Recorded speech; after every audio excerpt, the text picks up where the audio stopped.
Hi అండి. ఈరోజైతే పాలకూర చికెన్ కర్రీ అయితే నేను రెడీ చేశానండి. అది ఏ విధంగా చేశానో మీ అందరికీ కూడా నేను చూపిస్తాను. చికెన్ కర్రీ అంటే ఇష్టపడని వాళ్ళు ఎవరుంటారు చెప్పండి? చికెన్ అంటే చాలా ఇష్టమైన వాళ్ళు చాలామంది ఉంటారు. చికెన్ కర్రీ ఈ విధంగా చేసుకుంటే కూడా చాలా బాగుంటుంది. ఫస్ట్గా అయితే ఇందుకు కావాల్సింది పాలకూర, చికెను, ఉల్లిపాయలు,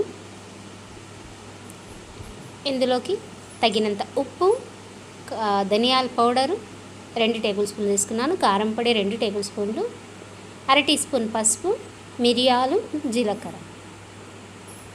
ఇప్పుడైతే ఫస్ట్గా మనం గ్యాస్ అయితే ఆన్ చేసేసి ఒక పాత్ర అయితే పెట్టేసి అందులోకి 5-6 టేబుల్ స్పూన్లు అయితే ఆయిల్ ఖచ్చితంగా తీసుకున్నానండి.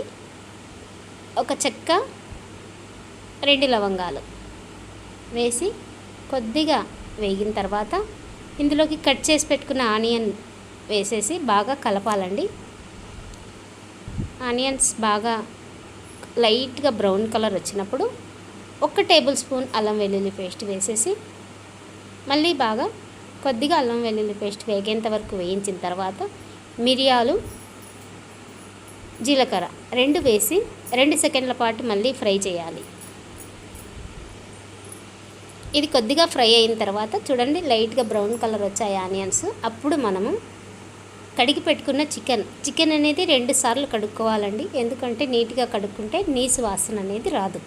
ఇప్పుడు ముందుగా నేను చూపించిన పొడులన్నీ ఇందులోకి వేసేసి బాగా కలిపేసుకోవాలి.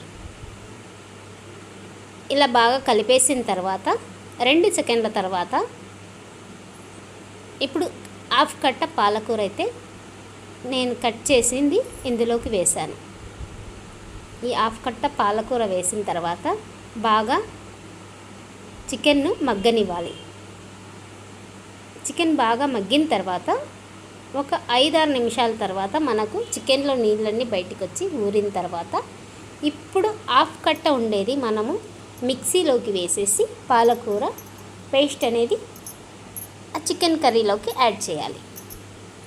ఇప్పుడు చికెన్ కర్రీ చూడండి, పాలకూర ముందుగా వేసింది లైట్గా మగ్గిపోయింది, ఇప్పుడు వేసింది బాగా కనిపిస్తుంది కదా, ఇంకా మగ్గలేదు. ఇప్పుడు ఈ 2 బాగా కలిపి మనం మగ్గించుకోవాలి, అంటే ఉడకబెట్టుకోవాలి చికెన్ కర్రీ. ఒక 5 నిమిషాల తర్వాత మనకు చికెన్ అనేది చాలా దగ్గర పడిందండి.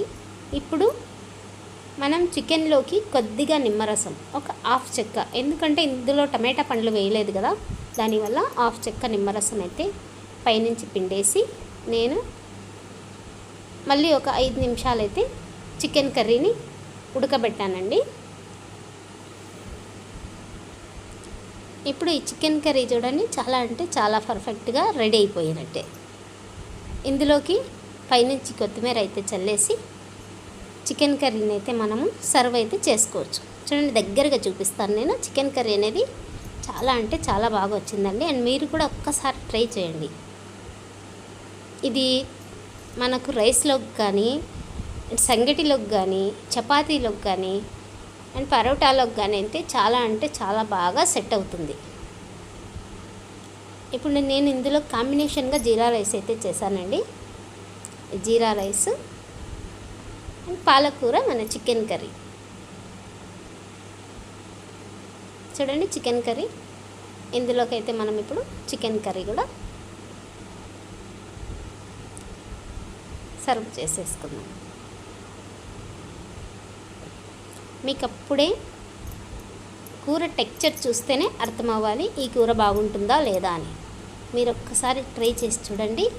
ఈ పాలకూర చికెన్ కర్రీ అనేది చాలా అంటే చాలా బాగుంటుంది. Thanks for watching my channel. Please subscribe చేసుకోండి.